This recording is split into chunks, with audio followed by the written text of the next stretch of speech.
ನಮಸ್ಕಾರ. ಸಂಗಮ ಅಂತ ಕೇಳಿದಾಗ ಹ್ಮ್ ನಮ್ಗೆಲ್ಲ ತಕ್ಷಣ ನೆನಪಾಗೋದು ಪ್ರಯಾಗರಾಜ್ನ ತ್ರಿವೇಣಿ ಸಂಗಮ. ಹೌದು, ಗಂಗಾ, ಯಮುನಾ, ಸರಸ್ವತಿ. ಹೌದು, ಆ 3 ನದಿಗಳು ಸೇರುವ ಒಂದು ಪವಿತ್ರ ಕ್ಷೇತ್ರ. ಆದ್ರೆ ಈ ಸಂಗಮ ಅನ್ನೋ ಪರಿಕಲ್ಪನೆ ಇದೆಯಲ್ಲ, ಅದು ಕೇವಲ ನದಿಗಳಿಗೆ ಸೀಮಿತವಾಗಿಲ್ಲ ಅನ್ಸುತ್ತೆ. ಖಂಡಿತ ಇಲ್ಲ. ನಮಗೆ ಸಿಕ್ಕಿರೋ ಗಾಯತ್ರಿ ಚೈತನ್ಯದ ಆಧಾರದ ಮೇಲೆ ಹೇಳೋದಾದ್ರೆ ಸ್ವತಃ ಗಾಯತ್ರಿಯೇ ಒಂದು ತ್ರಿವೇಣಿ ಸಂಗಮ ಅಂತ ಹೇಳಲಾಗ್ತಿದೆ. ಯಾ ಇದು ಕೇಳೋಕೆ ತುಂಬಾ ಕುತೂಹಲಕಾರಿಯಾಗಿದೆ. ಹೌದು, ಅದೊಂದು ತುಂಬಾ ಸುಂದರವಾದ ರೂಪಕ. ಸಂಗಮ ಅಂದ್ರೆ ಈಗ ಕೇವಲ ಭೌತಿಕವಾಗಿ ಸೇರೋದಲ್ಲ.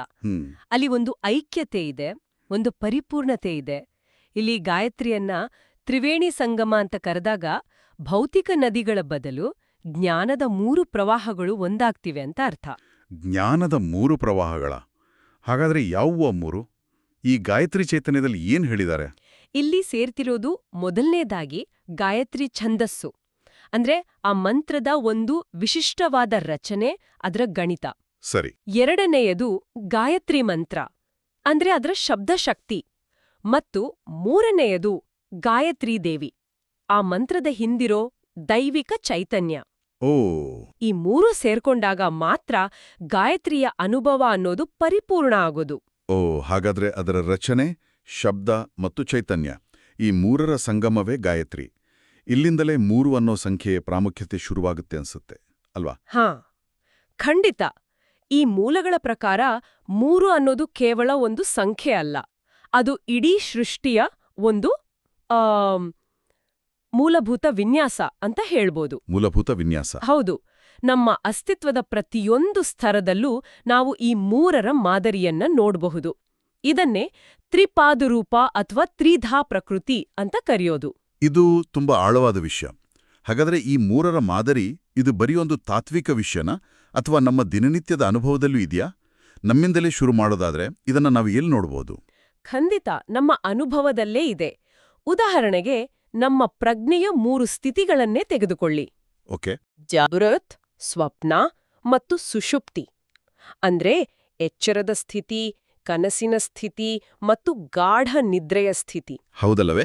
ಈ 3 ಸ್ಥಿತಿಗಳನ್ನ ನಾವು ಪ್ರತಿದಿನ ದಾಟ್ತೇವೆ, ಅನುಭವಿಸ್ತೇವೆ. ಇದು ನಮ್ಮ ಅಸ್ತಿತ್ವದ ಅತ್ಯಂತ ಮೂಲಭೂತ ಲಯ.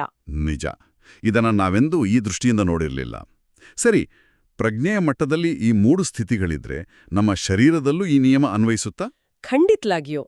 ಆಯುರ್ವೇದದ ಪ್ರಕಾರ ನಮ್ಮ ಇಡೀ ಶರೀರದ ಆರೋಗ್ಯ ನಿಂತಿರೋದೇ 3 ದೋಷಗಳ ಸಮತೋಲನದ ಮೇಲೆ. ವಾತ, ಪಿತ್ತ ಮತ್ತು ಕಫ. ಹೌದು. ವಾತ ಅಂದ್ರೆ ದೇಹದಲ್ಲಿನ ಚಲನೆ, ವಾಯುತತ್ವ. ಪಿತ್ತ ಅಂದ್ರೆ ನಮ್ಮ ಚಯಾಪಚಯ ಕ್ರಿಯೆ, ಅಗ್ನಿತತ್ವ. ಮತ್ತು ಕಫ, ಅದು ದೇಹದ ರಚನೆ, ಜಲತತ್ವ. ಈ 3ರಲ್ಲಿ ಸಮತೋಲನ ತಪ್ಪಿದಾಗಲೇ ಅನಾರೋಗ್ಯ ಶುರುವಾಗೋದು. ಹಾಗಾದ್ರೆ ಪ್ರಜ್ಞೆ, ಶರೀರ, ಇನ್ನು ನಮ್ಮ ವ್ಯಕ್ತಿತ್ವ ಅಥವಾ ಸ್ವಭಾವ, ಅಲ್ಲಿಯೂ ಈ 3ರ ವಿಂಗಡಣೆ ಇದೆಯಾ? ಅತ್ಯಂತ ಪ್ರಮುಖವಾಗಿ ಇದೆ. ಇದನ್ನೇ ತ್ರಿಗುಣಗಳು ಅಂತ ಕರೆಯೋದು. ಸತ್ವ, ರಜಸ್ ಮತ್ತು ತಮಸ್ಸು. ಇದನ್ನ ನಮ್ಮ ವ್ಯಕ್ತಿತ್ವದ 3 ಮೂಲ ಬಣ್ಣಗಳಿದ್ದ ಹಾಗೆ ಅಂತ ಹೇಳ್ಬೋದು. ಸತ್ವಗುಣ ಅಂದ್ರೆ ಶಾಂತಿ, ಜ್ಞಾನ, ಸಮತೋಲನ. ಸರಿ. ರಜೋಗುಣ ಅಂದ್ರೆ ಚಟುವಟಿಕೆ, ಮಹತ್ವಾಕಾಂಕ್ಷೆ. ಇನ್ನು ತಮೋಗುಣ ಅಂದ್ರೆ ಜಡತ್ವ, ಅಜ್ಞಾನ, ಆಲಸ್ಯ. ನಮ್ಮೆಲ್ಲರಲ್ಲೂ ಈ 3 ಗುಣಗಳು ಬೇರೆ ಬೇರೆ ಪ್ರಮಾಣದಲ್ಲಿ ಮಿಶ್ರಣವಾಗಿರ್ತವೆ. ಅದೇ ನಮ್ಮ ವ್ಯಕ್ತಿತ್ವವನ್ನ ರೂಪಿಸುತ್ತೆ. ಇದು ನಿಜಕ್ಕೂ ಅದ್ಭುತ. ನಮ್ಮ ಪ್ರಜ್ಞೆ, ಶರೀರ, ಸ್ವಭಾವ, ಹೀಗೆ ನಮ್ಮ ಅಸ್ತಿತ್ವದ ಪ್ರತಿ ಹಂತದಲ್ಲೂ ಈ 3ರ ಮಾದರಿ ಇದೆ. ಇದು ಕೇವಲ ಮಾನವನಿಗೆ ಸೀಮಿತವಾ ಅಥವಾ ಇಡೀ ಬ್ರಹ್ಮಾಂಡಕ್ಕೂ ಅನ್ವಯಿಸುತ್ತಾ? ಈ ಸಣ್ಣ ಮಾದರಿ ದೊಡ್ಡ ಪ್ರಮಾಣದಲ್ಲೂ ಕಾಣಿಸುತ್ತಾ? ತುಂಬಾ ಒಳ್ಳೆ ಪ್ರಶ್ನೆ. ಹೌದು, ಇದನ್ನೇ ಯಥಾ ಪಿಂಡಾಂಡೇ ತಥಾ ಬ್ರಹ್ಮಾಂಡೇ ಅಂತ ಹೇಳೋದು. ಅಂದ್ರೆ ಯಾವುದು ವ್ಯಕ್ತಿಯಲ್ಲಿದೆಯೋ ಅದೇ ಬ್ರಹ್ಮಾಂಡದಲ್ಲಿದೆ.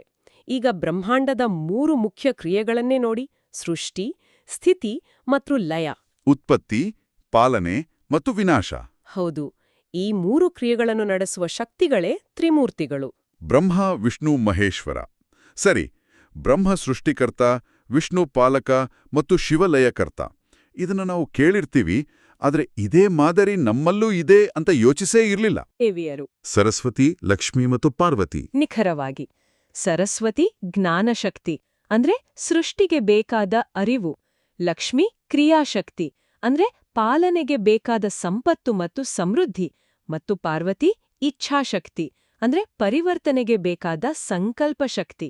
ವಾವ್! ಹಾಗಾದ್ರೆ ಸೃಷ್ಟಿ, ಪಾಲನೆ ಮತ್ತು ಪರಿವರ್ತನೆ ಇದಕ್ಕೆ ಬೇಕಾದ ಜ್ಞಾನ, ಕ್ರಿಯೆ ಮತ್ತು ಇಚ್ಛೆ ಎಲ್ಲವೂ ಒಂದಕ್ಕೊಂದು ಹೆಣೆದುಕೊಂಡಿದೆ. ಇದು ಇಡೀ ಸೃಷ್ಟಿಯ ಒಂದು ಸಮಗ್ರ ನೋಟವನ್ನು ಕೊಡುತ್ತೆ. ಹೌದು. ಕಾಲವನ್ನು ಕೂಡ ನೋಡಿ. ಭೂತ, ವರ್ತಮಾನ ಮತ್ತು ಭವಿಷ್ಯತ್. ಹೌದು. ಈ 3 ಕಾಲಗಳ ಚೌಕಟ್ಟಿನಲ್ಲೇ ನಮ್ಮೆಲ್ಲರ ಜೀವನ ನಡೆಯೋದು. ಹೀಗೆ ಈ 3ರ ನಿಯಮ ಎಲ್ಲೆಡೆ ವ್ಯಾಪಿಸಿದೆ. ಸರಿ, ಈ ಮಾದರಿ ನಮ್ಮಲ್ಲಿದೆ, ಬ್ರಹ್ಮಾಂಡದಲ್ಲಿದೆ ಅಂತ ತಿಳಿಯಿತು.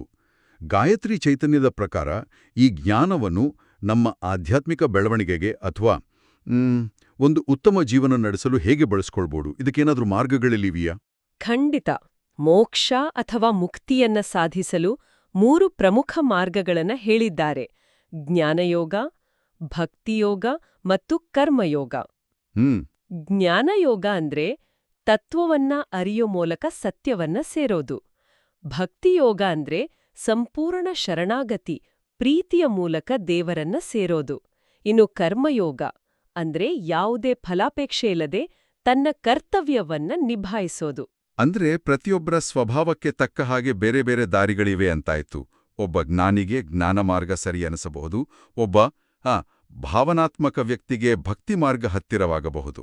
ಇದು ತುಂಬಾ ಪ್ರಾಯೋಗಿಕವಾಗಿದೆ. ಹೌದು. ಮತ್ತು ಯಾವ ಮಾರ್ಗವನ್ನ ಹಿಡಿದ್ರೂ ಸಾಧನೆಗೆ 3 ವಿಷಯಗಳು ಅತ್ಯಗತ್ಯ. ಯಾವುವು? ಅವೇ ಇಚ್ಛಾಶಕ್ತಿ, ಜ್ಞಾನಶಕ್ತಿ ಮತ್ತು ಕ್ರಿಯಾಶಕ್ತಿ. ಮೊದಲು ಏನನ್ನಾದ್ರೂ ಸಾಧಿಸ್ಬೇಕು ಅನ್ನೋ ಒಂದು ಬಲವಾದ ಇಚ್ಛೆ ಹುಟ್ಟಬೇಕು. ಸರಿ. ನಂತರ ಅದನ್ನ ಹೇಗೆ ಸಾಧಿಸ್ಬೇಕು ಅನ್ನೋ ಜ್ಞಾನ ಬೇಕು. ಕೊನೆಗೆ ಅದನ್ನ ಕಾರ್ಯರೂಪಕ್ಕೆ ತರುವ ಕ್ರಿಯಾಶಕ್ತಿ ಬೇಕು. ಈ 3 ಸೇರಿದಾಗ ಮಾತ್ರ ಸಾಧನೆ ಸಾಧ್ಯ. ಇದು ಆಧ್ಯಾತ್ಮಿಕ ಸಾಧನೆಗೆ ಮಾತ್ರವಲ್ಲ, ನಮ್ಮ ಲೌಕಿಕ ಜೀವನದ ಗುರಿಗಳಿಗೂ ಅನ್ವಯಿಸುತ್ತೆ ಅಲ್ವಾ? ಒಂದು ಗುರಿ, ಅದನ್ನು ತಲುಪೋ ಯೋಜನೆ ಮತ್ತು ಅದನ್ನು ಕಾರ್ಯಗತಗೊಳಿಸೋ ಶಕ್ತಿ. ಖಂಡಿತ. ಹಾಗಾದ್ರೆ ಈ ಸಾಧನೆಯಾಗಿ ನಾವು ಗಮನಿಸಬೇಕಾದ ಪ್ರಮುಖವಾದ ವಿಷಯ ಯಾವುದು? ತ್ರಿಕರಣ ಶುದ್ಧಿ. ಇದು ತುಂಬಾನೇ ಪ್ರಮುಖವಾದ ಪರಿಕಲ್ಪನೆ. ನಮ್ಮಲ್ಲಿ 3 ಕರಣಗಳಿವೆ, ಅಂದ್ರೆ ಸಾಧನಗಳಿವೆ: ಮನಸ್ಸು, ವಾಕ್ಕು ಮತ್ತು ಕಾಯ. ಹೌದು. ನಮ್ಮ ಆಲೋಚನೆ, ನಮ್ಮ ಮಾತು ಮತ್ತು ನಮ್ಮ ಕೃತಿ. ಈ 3 ಒಂದೇ ದಿಕ್ಕಿನಲ್ಲಿ ಶುದ್ಧವಾಗಿ ಸಾಮರಸ್ಯದಿಂದ ಇದ್ದಾಗ ಮಾತ್ರ ನಮ್ಮ ಜೀವನದಲ್ಲಿ ಮತ್ತು ಸಾಧನೆಯಲ್ಲಿ ಯಶಸ್ಸು ಸಿಗೋದು. ಇದನ್ನೇ ತ್ರಿಕರಣ ಶುದ್ಧಿ ಅಂತ ಹೇಳೋದು. ಅಂದ್ರೆ ನಾವು ಏನು ಯೋಚನೆ ಮಾಡ್ತೀವೋ ಅದನ್ನೇ ಮಾತಾಡಬೇಕು ಮತ್ತು ಏನು ಮಾತಾಡ್ತೀವೋ ಅದನ್ನೇ ಮಾಡಬೇಕು. ಇದು ಪ್ರಾಮಾಣಿಕತೆ ಮತ್ತು ಸಮಗ್ರತೆಯ ಪಾಠ. ತುಂಬಾ ಸರಳವಾಗಿ ಕಾಣುತ್ತೆ, ಆದರೆ ಆಚರಿಸೋಕೆ ಕಷ್ಟ. ಖಂಡಿತ. ಇದಲ್ಲದೆ ಮಾನವನ ಉನ್ನತಿಗೆ ಕಾರಣವಾಗುವ 3 ಮುಖ್ಯ ಅಂಶಗಳನ್ನು ಗಾಯತ್ರಿ ಚೈತನ್ಯದಲ್ಲಿ ಬಹಳ ಸುಂದರವಾಗಿ ಹೇಳಲಾಗಿದೆ. ಅವು ಆಹಾರ, ವಿಹಾರ ಮತ್ತು ವಿಚಾರ.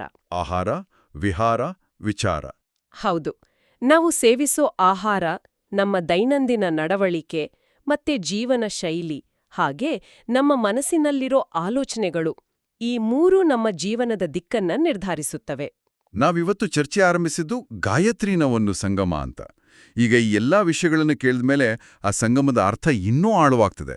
ಗಾಯತ್ರಿ ಕೇವಲ ಒಂದು ಮಂತ್ರವಲ್ಲ, ಅದು ಇಡೀ ಜೀವನ ದೃಷ್ಟಿ ಅನ್ನೋದು ಸ್ಪಷ್ಟವಾಗ್ತದೆ. ಹೌದು. ಅದಕ್ಕೆ ಚರ್ಚೆಯ ಕೊನೆಯಲ್ಲಿ ಗಾಯತ್ರಿ ಚೈತನ್ಯ ಮತ್ತೆ ಸಂಗಮದ ಪರಿಕಲ್ಪನೆಗೆ ವಾಪಸ್ ಬರುತ್ತೆ. ಓ, ಹೇಗೆ? ಗಾಯತ್ರಿಯ ಗ, ಯ, ತ್ರಿ ಎಂಬ ಅಕ್ಷರಗಳು ಇದೆಯಲ್ಲ, ಅವು ಕ್ರಮವಾಗಿ ಗಂಗಾ, ಯಮುನಾ ಮತ್ತು ಸರಸ್ವತಿ ನದಿಗಳನ್ನ ಪ್ರತಿನಿಧಿಸುತ್ತವೆ ಅಂತ ಒಂದು ವ್ಯಾಖ್ಯಾನವಿದೆ. ಇಲ್ಲಿ ಗಂಗಾ ನದಿ ಜ್ಞಾನದ ಸಂಕೇತ, ಯಮುನಾ ಭಕ್ತಿಯ ಸಂಕೇತ ಮತ್ತು ಗುಪ್ತಗಾಮಿನಿಯಾದ ಸರಸ್ವತಿ ವೈರಾಗ್ಯ ಅಥವಾ ಕರ್ಮಯೋಗದ ಸಂಕೇತ. ಹಾಗಾದ್ರೆ ಜ್ಞಾನ, ಭಕ್ತಿ ಮತ್ತು ಕರ್ಮದ ಸಂಗಮವೇ ಗಾಯತ್ರಿ ಸಾಧನೆ. ನಾವು ಚರ್ಚಿಸಿದ 3 ಯೋಗ ಮಾರ್ಗಗಳು ಇಲ್ಲಿ ಮತ್ತೆ ಒಂದಾಗ್ತಿವೆ. ನಿಖರವಾಗಿ. ಹೀಗೆ ಸೃಷ್ಟಿಯ ಮೂಲ ರಚನೆಯಿಂದ ಹಿಡಿದು ನಮ್ಮ ದೈಹಿಕ, ಮಾನಸಿಕ ಮತ್ತು ಆಧ್ಯಾತ್ಮಿಕ ಸ್ತರಗಳವರೆಗೆ ಈ 3ರ ತತ್ವ ಒಂದು ಸಾರ್ವತ್ರಿಕ ಮಾದರಿಯಾಗಿ ಎಲ್ಲವನ್ನೂ ಒಟ್ಟಿಗೆ ಹಿಡಿದಿಟ್ಟಿದೆ. ಅಂದ್ರೆ ಇದು ಕೇವಲ ಕಾಕತಾಳೀಯಗಳ ಪಟ್ಟಿಯಲ್ಲ. ಖಂಡಿತ ಅಲ್ಲ. ಇದೊಂದು ಸುಸಂಬದ್ಧವಾದ ವಿಶ್ವ ದೃಷ್ಟಿಕೋನ. ಹಾಗಾದ್ರೆ ಗಾಯತ್ರಿ ಚೈತನ್ಯದ ಈ ಭಾಗದಿಂದ ನಾವು ಕಲಿಯೋದೇನೆಂದ್ರೆ, ಗಾಯತ್ರಿಯ ಪರಿಕಲ್ಪನೆಯು 3 ಎಂಬ ಸಂಖ್ಯೆಯ ಮೂಲಕ ಸೃಷ್ಟಿ, ಮಾನವ ಜೀವನ ಮತ್ತು ಆಧ್ಯಾತ್ಮಿಕ ಮಾರ್ಗದ ನಡುವಿನ ಆಳವಾದ ಸಂಬಂಧವನ್ನ ನಮಗೆ ತೋರಿಸ್ಕೊಡುತ್ತೆ. ಹೌದು. ಸತ್ ಚಿತ್ ಆನಂದದಿಂದ, ಅಂದ್ರೆ ಇರುವಿಕೆ, ಅರಿವು, ಆನಂದದಿಂದ ಹಿಡಿದು ಜಾಗೃತ್, ಸ್ವಪ್ನ, ಸುಷುಪ್ತಿವರೆಗೆ. ಮತ್ತು ಸೃಷ್ಟಿ, ಸ್ಥಿತಿ, ಲಯದಿಂದ ಹಿಡಿದು ಜ್ಞಾನ, ಕರ್ಮ, ಭಕ್ತಿಯವರೆಗೆ ಈ ತ್ರಿಪದಿಗಳು ಜೀವನದ ಮತ್ತು ಬ್ರಹ್ಮಾಂಡದ ಪ್ರತಿಯೊಂದು ಆಯಾಮದಲ್ಲೂ ಇರೋ ಒಂದು ಸಾರ್ವತ್ರಿಕ ವಿನ್ಯಾಸವನ್ನ ನಮ್ಮುಂದಿಡ್ತವೆ. ಸರಿ, ಇದೆಲ್ಲ ಕೇಳಿದ ಮೇಲೆ ನನ್ನ ಮನಸ್ಸಲ್ಲಿ ಒಂದು ಪ್ರಶ್ನೆ ಬರ್ತಾ ಇದೆ. ನಾವು ಈ ಮೂರರ ಮಾದರಿಯನ್ನ ಒಂದು ತಾತ್ವಿಕ ಚೌಕಟ್ಟಾಗಿ ನೋಡಿದ್ವಿ. ಆದರೆ ಈ ಜ್ಞಾನವನ್ನ ನಮ್ಮ ದೈನಂದಿನ ಜೀವನದಲ್ಲಿ ಹೇಗೆ ಅಳವಡಿಸ್ಕೊಳ್ಬೋದು? ನಮ್ಮ ಕೆಲಸ, ಸಂಬಂಧಗಳು, ನಾವು ಎದುರಿಸುವ ಸವಾಲುಗಳು, ಇಲ್ಲೆಲ್ಲ ಈ ಸೃಷ್ಟಿ, ಪಾಲನೆ ಮತ್ತು ಪರಿವರ್ತನೆಯ ಚಕ್ರವನ್ನ ನಾವು ಗುರುತಿಸಬಹುದೇ? ಮತ್ತು ಹಾಗೇ ಗುರುತಿಸುವುದರಿಂದ ನಾವು ಜೀವನವನ್ನು ನೋಡುವ ದೃಷ್ಟಿಕೋನ ಬದಲಾಗಬಹುದೇ? ಇದರ ಬಗ್ಗೆ ಯೋಚನೆ ಮಾಡಬೇಕು.